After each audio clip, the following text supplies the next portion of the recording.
ఎవరు యేసుక్రీస్తు అంటే మొట్టమొదటిగా యేసుక్రీస్తును గూర్చినటువంటి సువార్త ఆదికాండం 3వ అధ్యాయంలో ప్రకటించబడింది.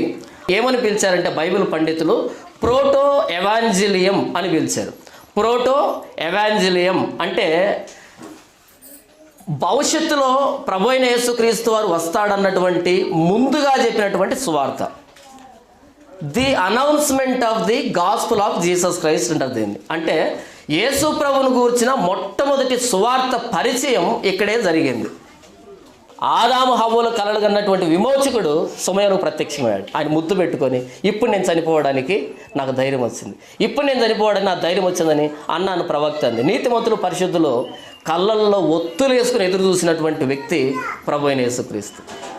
మొట్టమొదటిగా యేసు ప్రభు ఎవరు? ఆయన విమోచకుడు. ఆ ధోనిలో వారు ఒకరితో ఒకరు చెప్పుకున్న మాట, ఈయన ఎవరు ఆయన? మొట్టమొదటిగా విమోచకుడు. యేసుప్రభు ఎవరంటే రెండవదిగా ఈ ప్రపంచంలో దేవుడు స్థాపించినటువంటి పరలోక రాజ్యానికి మొదటి వ్యక్తి ఆయన, పరలోకపు రాజు ఆయన. మూడవదిగా యేసుక్రీస్తు ఎవరంటే పరలోకం నుంచి మన పాప ప్రాయచిత్తార్థమై దేవుని చేత పంపబడిన గొర్రెపిల్ల ప్రభు అయిన యేసుక్రీస్తు వారు.